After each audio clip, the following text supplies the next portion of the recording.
Alright, hi everybody, welcome back. I'm Dorothy. I'm your professional astrologer, and you can find me on the web at nhastrologer.com. And I'm having a special, and I would like you to, this is what it is, go to my website and sign up for my newsletter that goes out twice a month. Has everything on it you would ever want to know about what I'm doing. And if you sign up, what I will be doing over the next few months is choosing 3 people every month for a free 20-minute astrology session with me, and this is a phone session. But if the response is huge, then I will pick 3 a week. So come to my website, join my subscription, and good luck. So today I want to talk about December and what's going on for December. So we have this major cardinal T-square going on. And so the beginning of this, I'm going to jump ahead a little bit, and then the next little piece will be more specific to each zodiac sign, okay? So just listen in. You won't even know I'm doing it. I'm just going to cut and paste. So I want you to know we have between December 4th and December 10th, and that's the intense period. We can feel it a little bit on either side. We have Mars in the sign of Libra. Mars in Libra can be passive-aggressive. Our actions, we're looking for our actions to be controlled and balanced, but they typically don't feel controlled and balanced. That's why we're looking for that to happen. All right? Then we also have Mars making a square aspect to Pluto right around the 8th and 9th of December. And when Mars squares Pluto, this is obsession, and this is controlled power is what we would call it. But we're looking for action. Mars in Libra wants action. Pluto in Capricorn is looking for those deep-rooted changes, those deep-rooted transformational pieces. Now, I know we're in Sagittarius time of year, but it feels very Scorpio to me, because we do have some Scorpio stuff still lingering. So this means that whatever was going on and whatever is, transforming and coming up and out of us, like this, deep volcano, things are coming up and out, we can really feel it rumbling right now. Allow this healing process to happen. Allow this process to erupt. Because on December 10th, Mars will be in an opposition to Uranus, and that is quick, sudden shifts and changes. All right, so that's what we have. Mars and Uranus are in an opposition to each other, and then Pluto is, whatever direction, doesn't matter, is in a square to both of those. And Mars is the faster moving planet, so it's the one triggering everything. So that means we're seeking and searching for balance now that we've gone through some sort of deep and very deep transformation that has come from very much within and is coming up and out. All right? Allow this process to happen so you can heal. Deep things from the past will be coming up for all of this. So that's the hardest part of all of what's going on with this cardinal T-square. But when they're cardinal, that means it is about shifting and changing, and we're going to allow that to happen. Now, to finish off this general piece of what's going on in the middle of December, actually it's the first 10 days of December, we also have Mars is making a sextile to the Sun in Sag, and so the Sun in Sagittarius is making connections throughout this T-square, and they're positive connections. He's trining Uranus and a sextile to Mars, semi-sextiles to Pluto. So the Sun will help to put that silver lining and give us opportunities if we allow the transformation to happen that this T-square is asking of us. Because Mars, Uranus, and Pluto are the heavy hitters when they're together. It's like the mob coming through and making a change. It really is. Breathe, stay centered. If you practice yoga, it's just like, standing on one foot. You feel that straight, calm center no matter what's going on around you. Allow these shifts to come up and out.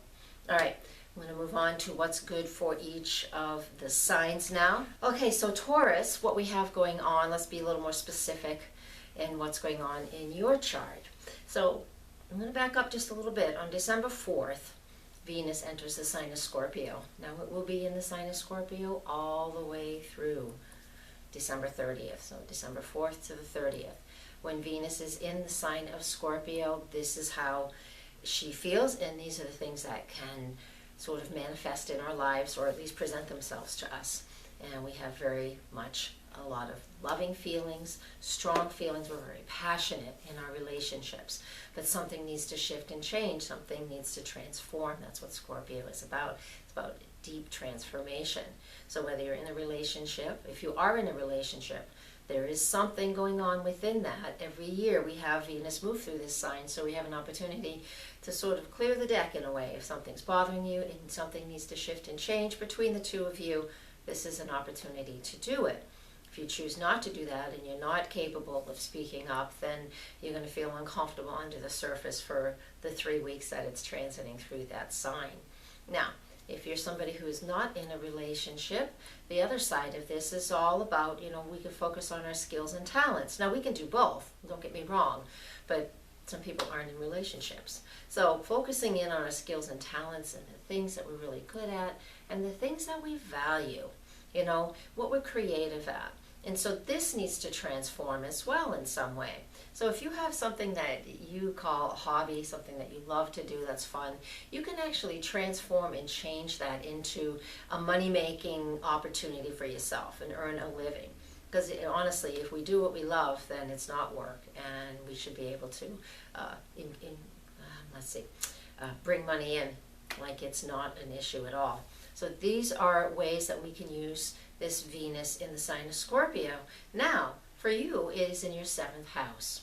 And that 7th house is Venus's natural home. So Venus in Scorpio moving through the 7th house. Maybe an old relationship will come back up for you. Something that needs some healing, something from the past. Or if you're in a current relationship, your partner might be doing something that's reminding you of old relationship. And it's really important with Venus moving through that 7th house that you have an open dialogue and find that balance that you need in the relationship for yourself, okay? Please do that. It will make you feel much better. And things won't be hidden or secret. We won't be obsessed or jealous, or any of those negative feelings won't have to come up. They won't come up if you're being open. There's nothing to be fearful of, because those are fear-based feelings. And that is how that works for you, especially with Taurus rising. It's a fixed sign, so it's hard to change, but let's work these pieces for ourselves in our own health, in our relationships, and in the things that we value, in the things that we want to be creative about and that we love. All right? That is the whole month of December. There's just a couple of days on either side that it's not going to affect us. All right, I want to move on. I'm going to still stick into that time period of that T-square I talked about in the beginning here. On December 9th, Mercury moves into the sign of Capricorn. This will be in your solar 9th house, so let me tell you about that. When Mercury is in the sign of Capricorn for the 3.5 weeks it's going to be in that sign, it's focused concentration, focused thinking. It's really good for our memory. It's good for being smart and wise. And when this goes on into the 9th house, that can really help us focus on learning something new and expanding our knowledge through research and through study. And this is how it works out for you who have Taurus rising. So use that energy. It starts there. It will be in there the whole month, starting the 9th. It won't leave until January. So for the rest of the whole month, that 9th house of higher education has Capricorn in it, and you're going to be able to focus in on the things that you want to learn, study, or teach. All right? Good job for you, Taurus. I love that. On December 11th, which is just a couple of, right still in that time frame of the T-square, we do have the new moon in Sagittarius.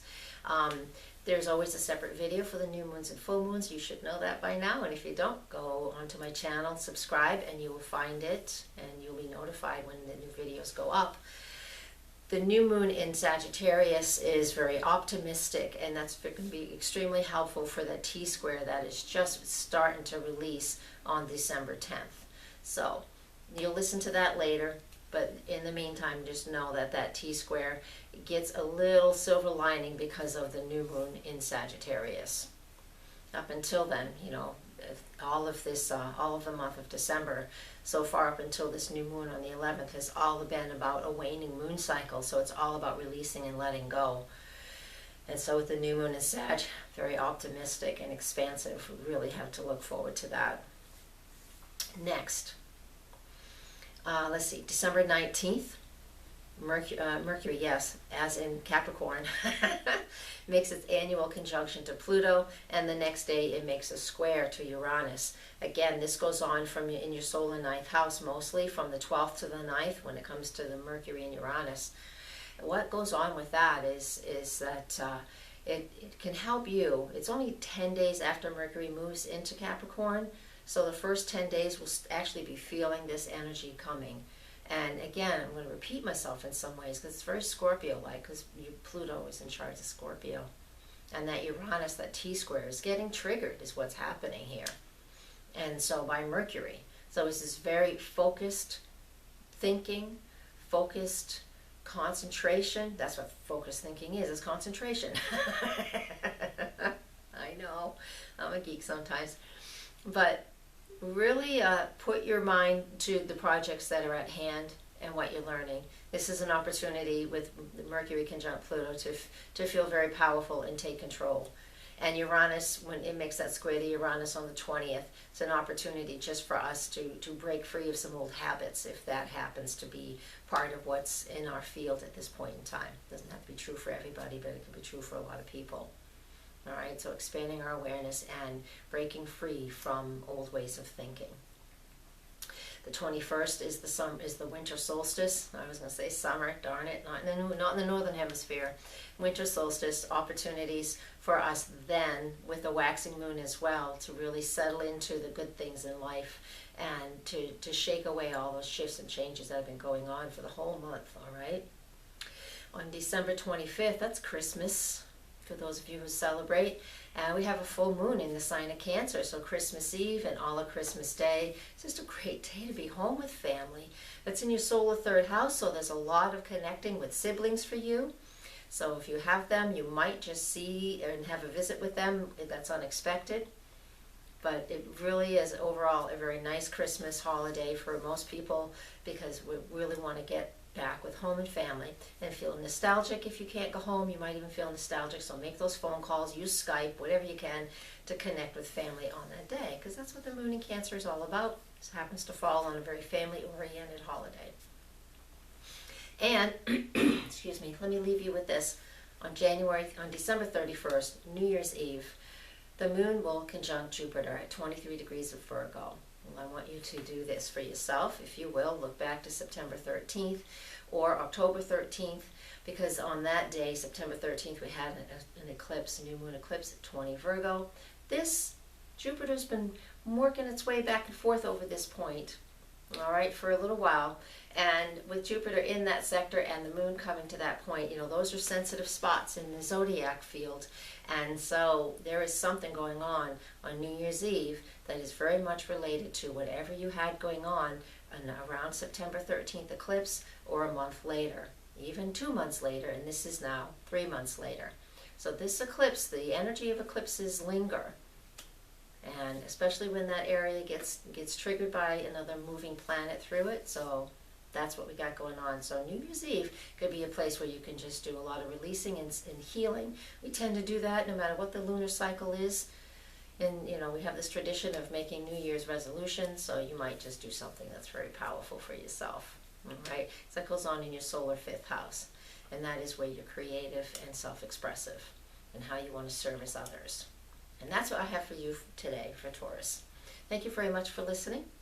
And please go to my website and subscribe to that newsletter, and see my classes, private sessions, and all of that. And subscribe to this channel and share. Thank you. That's a long list. I know you can do it. Blessings. Namaste.